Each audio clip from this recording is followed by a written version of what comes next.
Come on, hey. I'm so happy to be here, and I'm so happy to be here, and I'm so happy to be here with you all,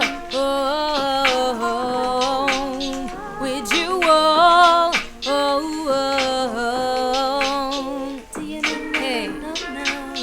Do you know?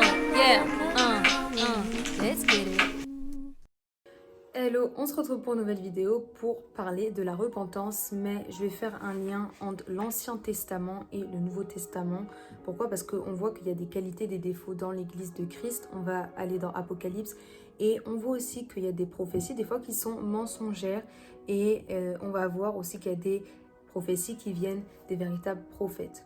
Donc toutes ces choses font que il doit avoir un mouvement de repentance dans l'Église pour que la gloire de Dieu puisse descendre. Parce que là où il y a la repentance, il y a le pardon. Et là où il y a le pardon, il y a la plénitude. Quand Jésus est mort à la croix pour nous, il nous a donné son esprit. Et l'esprit, on veut l'avoir de manière pleine. Amen, on veut être rempli. Donc c'est parti. On va aller dans 1 Roi 22. Vous pouvez noter 1 Roi 22 et vous lirez l'histoire après par la suite de vous-même. Et ça vous fera un peu une étude biblique, une méditation dans la parole. Donc, je vais vous résumer du coup dans 1 Roi 22. On voit qu'il y a une guerre entre Syrie et Israël. Donc, la guerre entre la Syrie et l'Israël fait que, en fait, le roi d'Israël, qui est Akab, va demander un coup de main à Josaphat, qui est roi, lui, de Juda. Et ils veulent, en fait, reconquérir Ramoth, qui est une ville située en Galade. Et donc, du coup, Juda va soutenir Israël pour reprendre Ramoth. Amen. Donc c'est un peu comme quand par exemple tu vois un frère ou une sœur qui a une faiblesse avec telle ou telle chose, tu vas venir le soutenir en prière. Bah, là finalement on voit qu'il y a un frère, voilà, qui vient soutenir un autre frère pour la reconquête d'une ville, parce que cette ville leur appartenait avant. Mais comme Israël a eu des ennemis, etc., voilà, vous imaginez la suite, bah, il faut reconquérir tout simplement. Donc Josaphat finalement va dire à Akab plutôt de consulter les prophètes. Donc il y en a environ 400 qui vont être consultés et ils vont tous dire la même chose. C'est-à-dire qu'ils vont pousser en fait le roi d'Israël à aller dans la guerre pour pouvoir reconquérir cette ville. Et il y en a un qui reste. Il s'appelle Michée. Et celui-là, en fait, bah, il va lui dire tout le contraire de ce que les autres prophètes ont pu lui dire. Donc, pendant que les faux prophètes, ils vont lui dire « monte à Ramoth », y a un esprit de mensonge en fait, qui s'est installé dans la bouche des prophètes pour persuader Akab de monter et d'être frappé finalement. Donc, il y a un combat qui fait rage, Akab, il se déguise et il meurt à la fin. Michée l'avait prévenu, lui avait dit, mais il n'avait pas écouté. Pourquoi? Parce qu'il a cru à des prophéties mensongères au lieu d'une prophétie de vérité. Et la parole de l'Éternel s'est accomplie, amen. Donc Akab est mort dans le champ de bataille. Maintenant, ce qu'il faut savoir, c'est que dans le chapitre précédent, on peut lire que Dieu avait prophétisé, voilà, que Jézabel allait mourir. Akab, il allait être frappé également, mais vu qu'il s'était repenti, il s'était habillé en tenue de deuil, donc il avait mis des sacs de cendres autour de lui, sur lui, et ça a fait que la colère de Dieu s'est apaisée, et le Seigneur a dit en quelque sorte, bah tu vois pas que mon serviteur finalement il s'est repenti, donc je vais enlever le mal que je veux faire, mais par contre ça sera sur son fils que ça va tomber. Donc finalement on voit que dans le combat, alors qu'il n'est pas censé y aller, il y va, mais c'est un jugement de l'Éternel. Moi, je le vois comme ça. C'est ce que je comprends de ce passage-là. Et on a aussi Apocalypse. Donc, Apocalypse, dans le chapitre 2, dans le chapitre 3, on voit en fait les qualités, les défauts des églises, voilà. Et on peut s'identifier à ce qui s'est passé auparavant pour ne pas reproduire certaines erreurs qu'ils avaient faites aujourd'hui.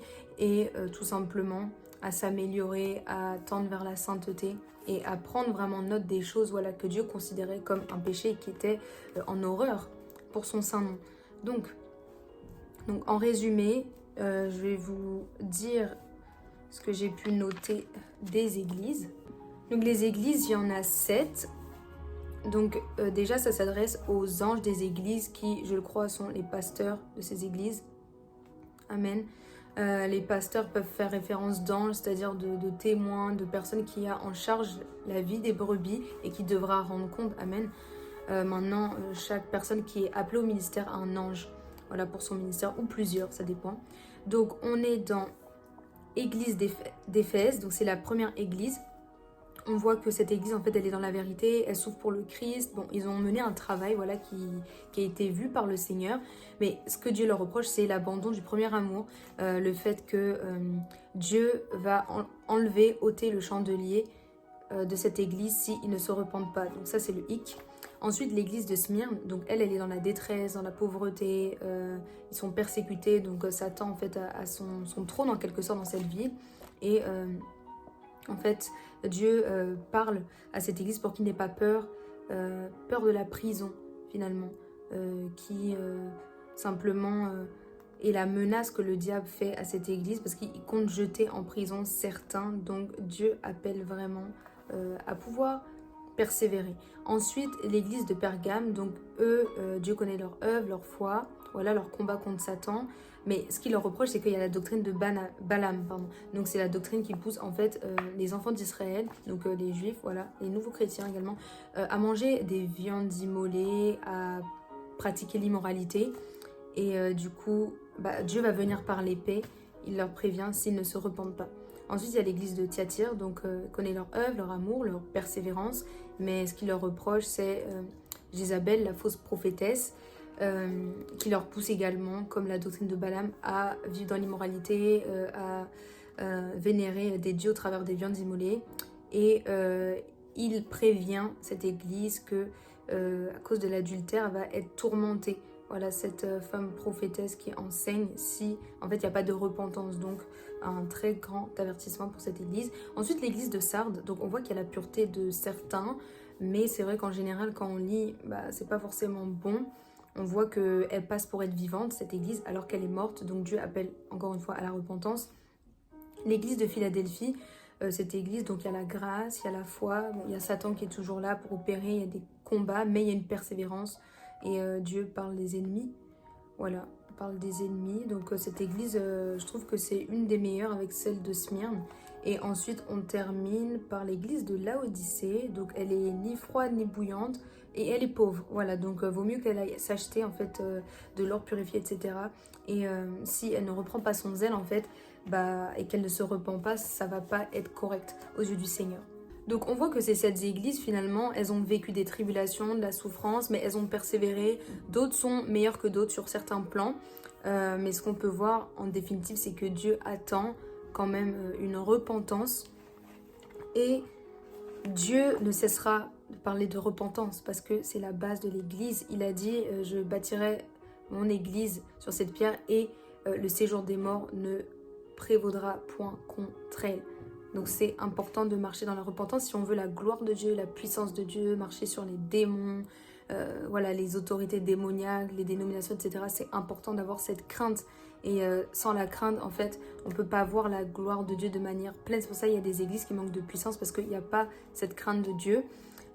Toutes ces églises, elles ont été citées, donc ça veut dire qu'elles étaient sûrement dans le top 7. Mais c'est vrai qu'il y a des choses à améliorer que Dieu nous demandera, même en cette époque. Et c'est important de pouvoir s'abandonner à ça. C'est pour nous-mêmes en fait que Dieu nous demande de nous repentir. Lui, du haut du ciel, le Seigneur ne change pas. Il est le commencement et la fin. Voilà, il ne sommeille ni ne dort, mais quand il nous demande de nous repentir, c'est pour nous-mêmes, c'est pour notre propre vie et c'est pour que vraiment on puisse voir la gloire de Dieu dans notre vie. Lui, il est déjà dans la gloire, il n'a pas besoin en fait qu'on fasse ces choses-là pour lui. Il fait ça pour nous. Voilà, le fait de nous demander de nous repentir, il le fait parce qu'il sait que nous, on en a besoin et que c'est notre vie qui va être impactée si on ne marche pas dans la crainte. Amen. Donc quel est le message que je veux faire passer? C'est que en fait la repentance, elle est la clé d'une vie chrétienne épanouie et pleine. Et avec cette repentance vient des récompenses, en fait, viennent des récompenses. On sait que le Seigneur parle de retirer, mais il peut aussi ajouter. Amen. Le Seigneur peut ajouter. Plus on est proche de lui, plus on marche dans l'obéissance et plus, en fait, il nous fait grâce et plus notre onction augmente, etc. Donc, avec la repentance est attachée la récompense. Avec la foi est attachée la promesse. Donc, il faut marcher dans la foi pour vivre les promesses, pour les recevoir. Il faut marcher dans la repentance pour recevoir certaines récompenses. On parle aussi de brisement. Quand on parle de repentance, c'est pas forcément facile. Une des plus difficiles choses que le Seigneur nous demande, c'est l'obéissance. C'est pas toujours ce qu'on veut, c'est pas toujours ce qu'on aime, mais c'est là où il faut aller et c'est là où se cache la gloire. Amen. Donc il y a cette notion aussi de brisement, d'humilité. Quand tu es dans l'humilité, tu vas pas voir les choses de la même manière que quand tu es orgueilleux. Quand tu es dans l'humilité, tu te soumets à Dieu, à sa volonté. Mais quand tu es dans la fierté, dans l'orgueil, tu vas faire les choses à ta manière, à ta façon. Et finalement, est-ce que les portes qui doivent s'ouvrir dans ta vie vont s'ouvrir? Non. Ça veut dire que c'est seulement en s'humiliant, en s'abandonnant au Seigneur que les choses vont pouvoir se faire. Parce que c'est ni par force, ni par puissance, mais par l'Esprit de Dieu. Ce verset d'Ésaïe 61:3 parle en fait de diadème de cendre. Donc on va aller ensemble. Ésaïe 61:3 dit: un jour de vengeance de notre Dieu pour consoler tous ceux qui sont dans le deuil, pour donner aux habitants de Sion en deuil une belle parure au lieu de cendre, une huile de joie au lieu du deuil, un costume de louange au lieu d'un esprit abattu. Je relis: pour donner aux habitants de Sion en deuil une belle parure au lieu de la cendre, une huile de joie au lieu du deuil, un costume de louange au lieu d'un esprit abattu. Donc là où il y a en fait la tristesse, il n'y a pas la louange. Soit tu loues, soit tu es triste. On ne peut pas faire les deux en même temps. Soit il y a le deuil, soit il y a la joie. On ne peut pas faire les deux en même temps. J'ouvre une parenthèse, quand un chrétien meurt, c'est la joie au ciel. Donc on sera quand même triste et un peu joyeux quand même. Parce qu'on sait que voilà, c'est le paradis qui est ouvert à quelqu'un. Mais en règle générale, voilà. Les cendres n'ont rien à voir avec une belle parure. Les cendres, c'est les choses qui peuvent être passées, les choses qui sont détruites, les choses qui sont poussières, qui sont éphémères, les déceptions passées, voilà, les destructions passées. Mais une parure, vraiment, c'est quelque chose qui vient t'accompagner pour des choses nouvelles. Et Dieu veut nous donner des choses nouvelles. Il veut nous donner un manteau nouveau parce qu'il a réservé pour nous des choses qui sont écrites avant même qu'on soit né. Et ça, on le reçoit vraiment quand on a un esprit d'humilité. Donc c'est pas par la force, c'est pas par la puissance, c'est par l'Esprit de Dieu. Et Dieu veut nous donner vraiment ce diadème au lieu des cendres. Mais à nous de jouer notre rôle, à nous d'obéir, à nous de nous soumettre, à nous de nous laisser enseigner par le Seigneur. L'humilité, ça s'apprend pas comme ça, m'a dit une femme pasteur, mais ça vient vraiment avec les épreuves. Et la sagesse, on la gagne aussi au travers des expériences. Amen. Donc c'est pour ça que je dirais la repentance rapproche du paradis. La repentance est la porte des cieux. Voilà. Donc c'est ce que le Seigneur me disait. Je le mettrai sur Instagram.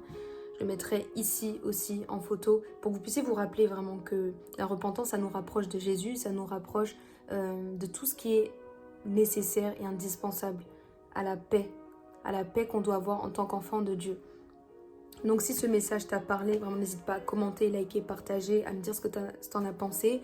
Et n'oubliez pas, voilà, il y a toujours un lien entre ce qui s'est passé dans l'Ancien Testament et le Nouveau Testament. On ne doit pas séparer les deux, mais on doit pouvoir se rappeler que ce qui s'est passé en arrière, ça doit être une leçon pour le futur. Et surtout, Dieu n'est pas venu abolir la loi, mais l'accomplir. Ce qui veut dire que beaucoup d'histoires dans l'Ancien Testament, par exemple si on prend l'histoire d'Akab, on voit que c'est l'histoire d'insoumission, de désobéissance. Et c'est vraiment... Dieu a permis ça, en fait, cette histoire, pour qu'on sache en fait les répercussions de la désobéissance, le fait de croire aussi à des prophéties mensongères. En fait, quand on est égaré, je dirais pas que Dieu a lui-même voulu que Akab puisse aller vers la route de la mort, mais il savait qu'il avait un cœur sûrement, par le passé on l'a vu orgueilleux. Peut-être qu'à un moment ça s'était calmé, mais peut-être que c'est revenu. Voilà, on ne sait pas.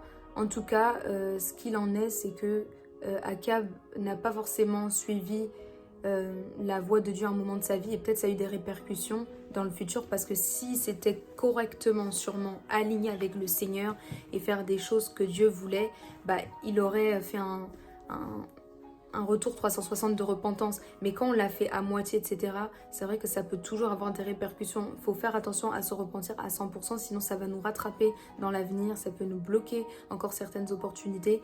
Donc on voit que Akab, sûrement qui menait une vie qui ne plaisait pas au Seigneur, il était marié à Jézabel. Jézabel qui a détourné beaucoup de personnes de la voie du Seigneur, qui utilisaient les Baals, etc., qui faisaient des sacrifices, tout ça, qui n'était pas en fait dans la sanctification, qui était tournée vers des choses occultes. Et bien tout simplement, être marié à ce genre de femme, ça peut pas aider à une marche tranquille, à une vie paisible. Et elle l'a poussé vers le mal, mais lui-même, sûrement quand il a été tenté, pouvait refuser. Et c'est là où on en vient à dire que quand on est incrédule, Dieu va ajouter encore de l'ignorance. Ou quand on est dans l'ignorance, Dieu va ajouter de l'incrédulité. Voilà, les deux vont ensemble. Prenez-le comme vous le voulez, soit le premier qui influence l'autre ou le second qui influence le premier, peu importe. Mais incrédulité, ignorance, c'est lié. Il faut faire attention. Parce que quand on voit le monde, on voit que les personnes qui ne veulent pas accepter Jésus, ils ont un voile, en fait, sont aveugles. Et par ignorance, en fait, Dieu les renforce dans leur incrédulité. Donc je dirais pas que c'est Dieu qui a voulu que Akab prenne cette voie, mais il a dû voir dans son cœur sûrement une semence qui faisait que il n'avait pas forcément marché droit, et du coup on a envoyé un esprit de mensonge vers ses prophètes pour pouvoir l'induire en erreur. Donc il faut faire très attention. Le prophétique, c'est un domaine qui est vaste, c'est aussi des fois des prises de décision peut-être qui peuvent paraître minimes mais qui vont influencer toute une vie, et en fonction, voilà, vous pouvez vous perdre en fait si vous êtes déjà enraciné dans des choses qui ne sont pas du Seigneur. Il y a des voies qui vont venir se rajouter et qui vont pouvoir vous induire en erreur, que ce soit pour les choix de conjoint, que ce soit pour le choix de carrière, que ce soit pour les choix du ministère. En fait, il y a tellement de domaines, et en fonction des témoignages aussi que je reçois, voilà, de vos sujets de prière, je peux aussi analyser ça et dire que voilà, on doit marcher en voulant obéir à Dieu, parce que si on cherche à aller par un chemin de raccourci, un chemin en fait qui glorifie pas le Seigneur, ça va se voir, ça va se sentir, et ça va influencer notre vie. Voilà, même les choix d'amitié peuvent influencer ta vie, les choix maritaux, on le voit dans la Bible.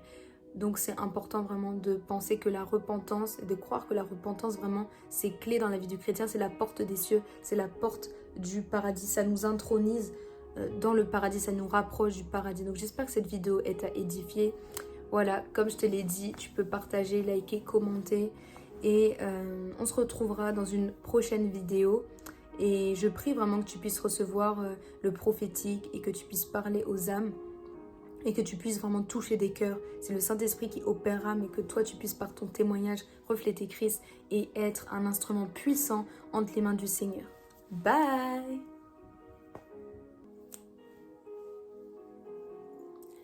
Intensifie, intensifie, intensifie, intensifie.